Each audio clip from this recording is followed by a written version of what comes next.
Busy afternoon for the 49ers. Three good, smaller re-signings, all probably for 1 year. Jeff Wilson, running back. Dontae Johnson, versatile defensive back. And Jordan Willis, defensive lineman and the author of what we call The Block against Green Bay in the NFC divisional playoffs. 49ers will be bringing all three of those players back for the 2022 season. And we'll break it down right now because, as usual, there's a lot of weird overreaction to deals that are really no downside deals. These are, again, we know for Willis and we know for Dontae Johnson, 1 year deals. I'm almost certain that for Jeff Wilson, it's also going to be a 1 year deal. He announced his on Instagram, so we don't have as many details yet. And when that happens, you're just trying to fill out your offseason 90-man roster with as much depth as possible. And if you can fill up your 90-man roster with depth that has contributed significantly to the football team in years prior, that still has a chance to contribute in the future, well, you're going to do it. And that's what the 49ers have done. So these are three low-cost, no downside re-signings. And I put no downside in all caps because people are weird, especially about Dontae Johnson. He's a polarizing player for some reason because I think that the fact that he's been with the 49ers for so long, and I know he had cups of coffee elsewhere, but he was drafted back in the bulky regime way back in, 2014. His first game was against Dallas in that season opener where Kaepernick beat Tony Romo. That was his career debut. And then he was with the Seahawks and the Chiefs and the Chargers. And he came back to the 49ers with Shanahan and Lynch in 2017. And I think he left to some of those other teams in between then, and he came back in 2019. I mean, Dontae Johnson's been all over the place, and for some reason, people have associated him with a lack of roster progress, but people need to differentiate between depth pieces and starting pieces, and the 49ers roster has made massive progress over the past 5 years. I mean, get out of here with those takes. I know a lot of you were around in 2015, 2016 watching this team under Jim Tom Sula and Chip Kelly and obviously Trent Baalke. I know a lot of you were around in 2017 when Shanahan and Lynch were struggling through an 0-8 start. I mean, the talent level is just massively different at all position groups, massively better, secondary included. So the fact that Dontae Johnson is still around doesn't mean that the talent hasn't gotten better in the secondary. In fact, we'll talk about Charvarius Ward's contract a little bit later in this video. So why don't you go ahead and subscribe if you're just now starting to watch. But the differentiation between starting caliber talent and depth talent in the secondary and at all positions is extremely important. And that's how you begin to understand why this was a good signing for the 49ers. Because despite the fact that he still doesn't get enough credit for this, Dontae Johnson was a hero for the 49ers in 2021. I had a chance to talk to Dontae Johnson one-on-one after that Green Bay Packers game where he was the pinch hitter of the year for the 49ers. Now, they had a lot of pinch hitters this year, so maybe he was one of the pinch hitters of the year. But the 49ers were like a baseball team that got hot in September and in October this past season. They weren't the most overpowering team in the league. We know that. We know that they had their struggles over the course of the regular season.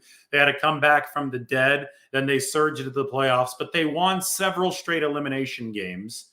And one of those elimination games was Week 18 against the Los Angeles Rams. And the next elimination game was the trip for the wild card round to the Packers. And then the next one was the wild card round against the Cowboys. And then the next one was that divisional playoff matchup against the Green Bay Packers. They finally tripped up and they fell in the conference title game rematch against the Rams. But throughout this stretch of elimination games, the 49ers lived by the skin of their teeth. They needed absolutely every single contribution that they could get. And they also had to get contributions that overcame injuries. And Dontae Johnson contributed in the pinch multiple times to allow the 49ers to get to where they did. And he did that in spite of the fact that his mother died unexpectedly just a few weeks prior to that string of pinch hit appearances that the 49ers needed. So you couldn't have scripted the drama of this 49ers 2021-2022 run any better for a Hollywood movie. And maybe if you were going to script it a little bit differently, they would win it all. I get it. Fine. They didn't win it all. They lost to the Rams in heartbreaking fashion in the title game. But you have to appreciate the journey to get to where they were. And to appreciate that, you'll give Dontae Johnson the credit that he deserves. First off, in Week 18, Dontae Johnson came in and started for the 49ers at the nickelback position because K'Wan Williams wasn't available. Well, Cooper Kupp, possibly the best receiver in football, plays a lot of slot for the Rams. So Dontae Johnson had the unenviable task of slowing down Cooper Kupp. And he obviously did that because the 49ers obviously were able to win that Week 18 game, a must-win against the Rams. Well, about 3/4 of the way through that game, the 49ers had an injury in the safety position. Jaquiski Tartt left the contest, and Dontae Johnson, for the first time in his NFL career, had to shift to safety. So you had Dontae Johnson playing safety for the most critical 15 minutes of the season, or the regular season at the time for the 49ers, and he held up very well there. I think it was about 12 or 13 snaps for Dontae Johnson at safety. So when they absolutely needed it, the 49ers had Dontae Johnson deliver at both nickel and at safety against the Rams. That's quality depth. Now, is that all he did? No. Fast forward 2 weeks, divisional playoffs against the Packers. The 49ers are down a cornerback. Ambry Thomas can't play against Green Bay in that cold weather. They have to start Dontae Johnson. And guess who's on the other side? Davante Adams. Obviously now with the Raiders. Back then, he was still with Green Bay. Davante Adams didn't do much for the Packers against the 49ers. It was Dontae Johnson who stepped up in the pinch again, this time at outside cornerback against Aaron Rodgers, against Davante Adams to get the job done. By the way, Johnson got briefly hurt in that game. He left for a couple snaps. Over those 2 snaps, guess who did his job? Josh Norman. So it was a story of pinch hit appearances for the 49ers in the clutch over that 2021 season. And Dontae Johnson was one of the main contributors. Now, this article that I wrote about Johnson that's on the screen, headline, Positivity Through Grief, how the 49ers' Dontae Johnson is delivered following the death of his mother. I would really recommend the read. It's $1 a month. It's inspiring stuff. It was one of the true stories of this 49ers 2021 season. And the link is in the comment section right there. You can check it out. Check that chat section. Check out the article on Dontae Johnson. So the fact that the 49ers signed this guy to a 1-year deal makes complete sense because he's been such a Swiss Army knife. In fact, I'm going to highlight him in yellow here because the re-signing has been made this offseason. But take a look at the secondary for the 49ers right now on the 53-man projection on the 90-man depth chart. You have Charvarius Ward and Dontae Johnson at one cornerback spot. The other cornerback spot, Ambry Thomas, Diamador Lenore. I have Emmanuel Mosley, and there's the nickelback right now, but I could flip those around. I think the 49ers might run a 3 DB rotation with Mosley and with Ward at the cornerback spots on base downs, and then with Thomas moving to a cornerback spot on nickel downs with Emmanuel Mosley kicking inside. But that's neither here nor there. The key is that Dontae Johnson is part of this roster now, and he can play this corner position. He can play this nickel position where without K'Wan Williams, who just signed with the Broncos, the 49ers obviously want more depth, and he can obviously play the safety position. So he could play every single position in the 49ers secondary. He was a hero for the team last year, and I could tell you that there's no downside to the 49ers having him back. I'll even say this. People who say that there's downside or somehow imply that there is downside toward having Dontae Johnson back on the roster are outing themselves as not knowing anything about the game of football. Absolutely nothing. And there are a lot of trolls on Twitter who pretend that they know about the game. But if you think that having Dontae Johnson on a low contract in a 90-man roster in the offseason 6 months before the season is going to start, after he contributed big time for the 49ers just a couple months ago, if you think that's somehow a bad thing, if you think there's somehow downside, you don't know what you're talking about, period.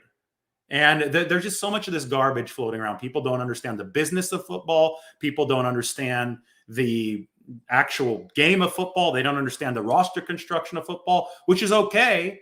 Go online and learn and sit back and let people talk about it that actually know what they're talking about. But don't go there and pretend that you know what you're talking about just to drum up clicks, right? Just to be a troll online in the comment section of some stuff, because these guys, there are humans everywhere. A player like Dontae Johnson has played on the minimum contract for most of his career. He's not made a 30 or $40 million.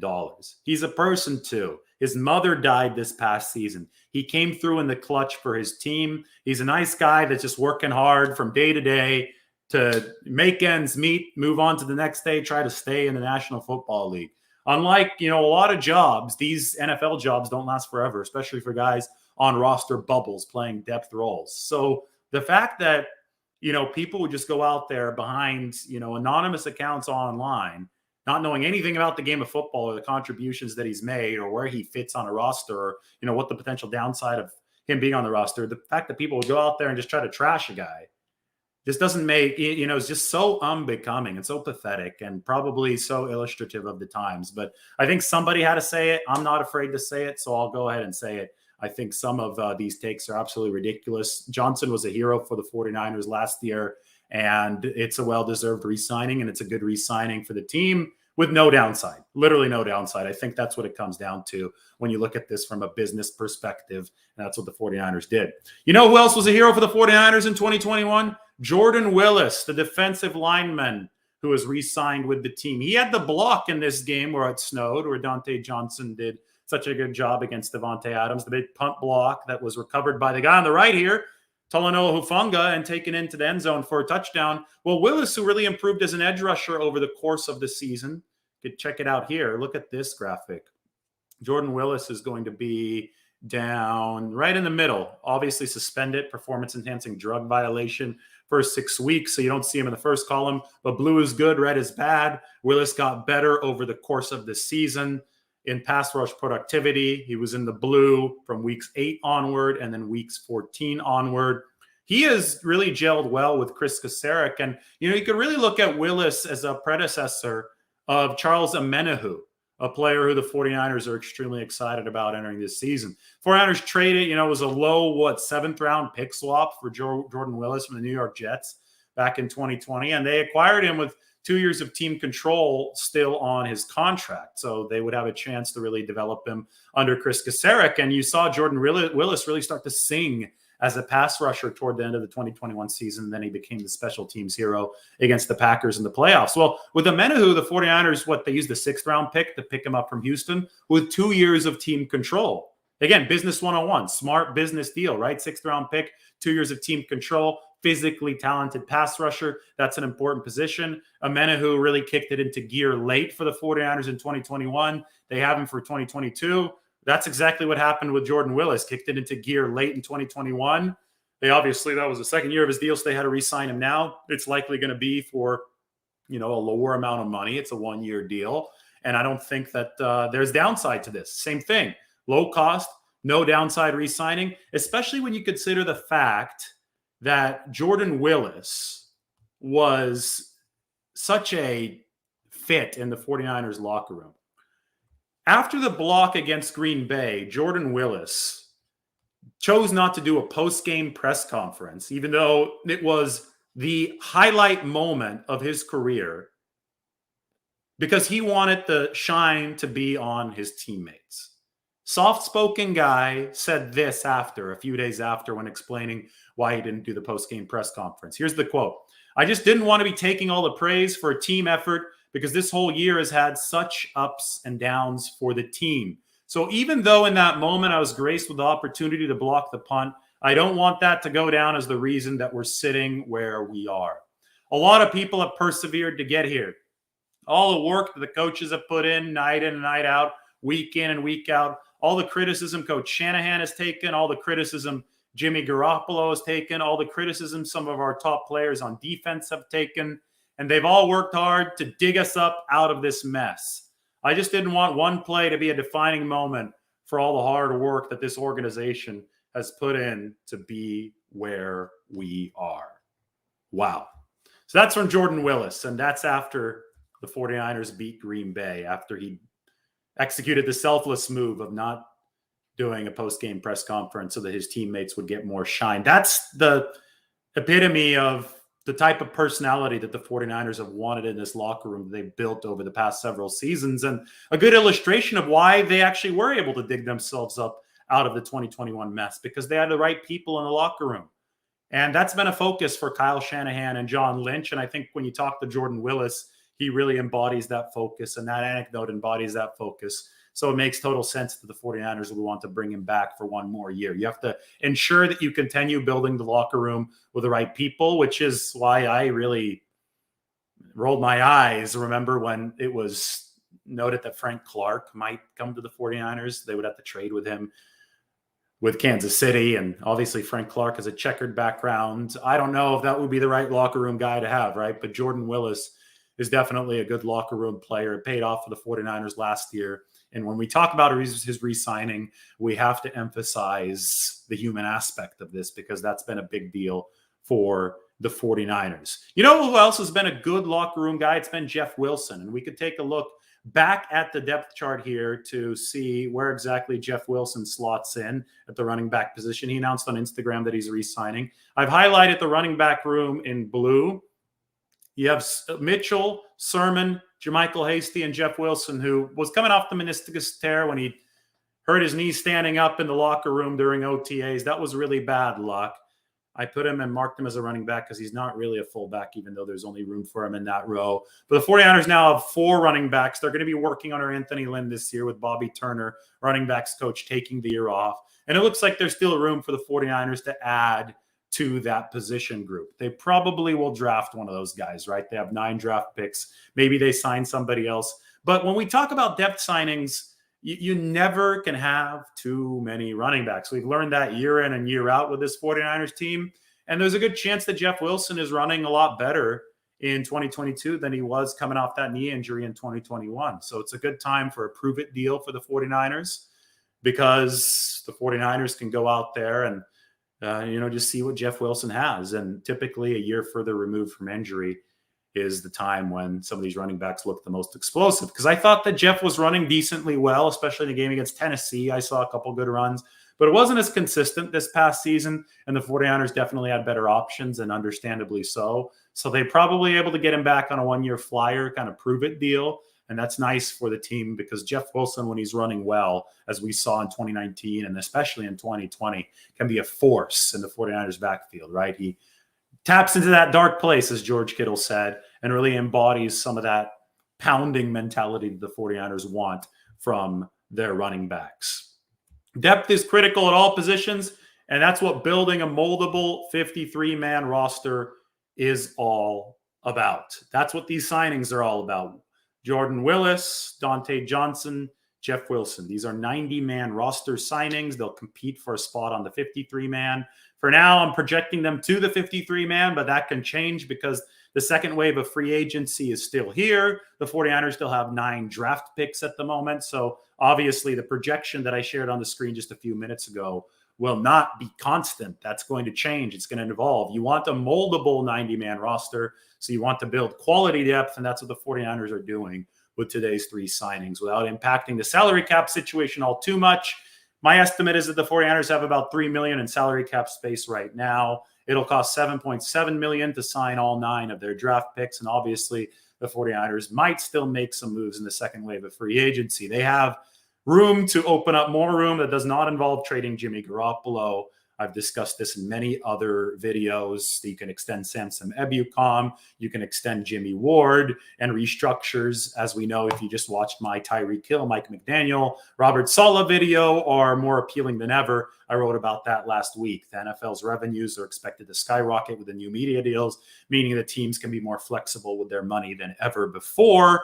And if they're willing to do that, then they'll be willing to restructure, fit players in on the cap. And yes, that includes Jimmy Garoppolo until they can get adequate trade return back for him. You just give yourself option power, buy time in the pocket, stretch to play out, figure out what to do next. And that might be Jaquiski Tartt. Will he be the next targeted one-year re-signing? Yesterday, I said the 49ers would begin targeted one-year re-signings, which is why you should subscribe to the channel, because targeted one-year re-signings have in fact happened the day after I said that they would, with Dontae Johnson, Jordan Willis, and Jeff Wilson. Is Tartt next? Very possibly, because if Jaquiski Tartt is next, the 49ers can beef up that safety position that now features George Odom, obviously alongside Jimmy Ward entering a contract year. So we'll keep an eye out on if the 49ers can get somebody like Tartt at a discount to beef up the safety room. Maybe get somebody like Kerry Hyder at a discount to beef up that defensive line room. There's possibilities everywhere. It's now the second, maybe even the third wave of free agency might be starting here soon. And that draft is coming next month, but this is all part of the roster building process. So subscribe to the channel. Another cool thing that you could do is super follow me on Twitter. That's a new feature that Twitter has started. They are using my account as one of the pilot test accounts of that. So there aren't many super follows available, but I'm one of them. I think it's $4.99 a month. And I will, I'm probably going to be shifting my interaction on these things, especially on Twitter, to only super followers moving forward. That way we get a smarter, more discussion, just more informed discussion going with people who don't want to be trolls, who actually want to be there. You'll get breaking news first. You'll get, video breakdown alerts first and all this and all that. And more than anything, it just supports me and supports the project that we have going on here. So I appreciate the support, whichever way you can give it, either by subscribing to this channel or by checking out the super follow feature. It is a cup of coffee a month, kind of like The Athletic, which is only $1 a month right now. So you can check all those things out. So I appreciate all of you. I'll look at a couple of questions and we will move forward. Trade Jimmy for a guard. Well, I mean, if there's a guard that would give the 49ers upgrade, maybe you do think about something like that. And here's the thing, talking about Garoppolo, who cares? I don't know why people take this so personally. It's not stopping the 49ers from signing free agents. It's not your money, and it's not guaranteed until week 1. So why would you give the guy up for peanuts if you don't have to right now? Again, business 101. If the 49ers followed what Twitter said, they would be broke right now. They'd be, they'd have to fold because some of these ideas for how to handle the business are just so bad and so contrary to what any sound decision-making would include. All right, any questions? And we'll go on. Any updates on McGlinchey? Well, I wrote about the 49ers offensive line today. It's coming back from a serious injury, a torn quad. So 49ers hope that he'll be ready for week 1. But even if he is, you got to hope that he's 100% for week 1. And you also have to hope that, he can deliver the type of play that he was delivering before the injury. He's entering a contract year. So that's why in the offensive line piece that I wrote today on The Athletic, which I'll pop open for all of you here, it was an emphasis of mine that the 49ers had to take care of that right tackle position. Let's put this up on the screen. There it is. There's Mike McGlinchey. Right tackle is one of the 3 challenges the 49ers absolutely must confront this offseason. And if you want to sign up to The Athletic for $1 a month, well, that's up there. So Twitter super follow, Athletic $1 a month, YouTube subscribe, do all of those things. And I guarantee you that you'll be happy. Besides subscription here, how else can we support your efforts apart from Twitter? Well, subscription on The Athletic, subscription on YouTube, and subscription to the Twitter super follows. I appreciate everything you guys can do.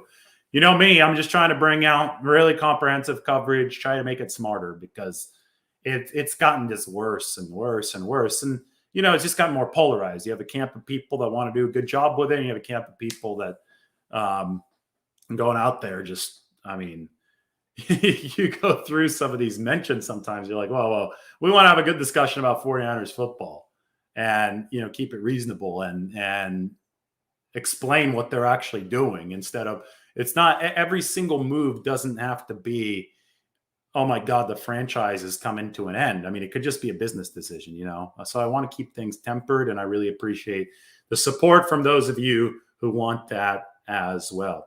Any word on Alex Mack and his decision to come back? Is he committed to staying another year? Yeah, Alex Mack is leaning toward playing the other year. The 49ers are optimistic about that. I don't know if he's still in Ireland, but he went on vacation a couple weeks ago, and maybe that official decision will come after he returns from Ireland. We're expecting John Lynch or at least Kyle Shanahan, but probably both of them to talk at the owners' meetings in Florida early next week. So we'll have updates on all those things in a much firmer fashion once that actually happens. All right, everybody, thank you so much. Appreciate all your questions. Remember, Twitter super follows, subscribe to The Athletic. That's in the chat section. And obviously, subscribe to this channel. Notes right beneath you. 49ers make some good re-signings today. Jeff Wilson, Dontae Johnson, and Jordan Willis. These are low cost, no downside re-signings for the 49ers. And you know what? At least one of these guys, and let's say both Willis and Dontae Johnson, these guys were heroes for the 49ers in the 2021 season. So it's good for the 49ers to have him back, at least on the 90-man roster this offseason with several months to go before cut down day. Appreciate everybody. Thanks for the support. Subscribe to the channel. We'll talk to you all soon. Take care.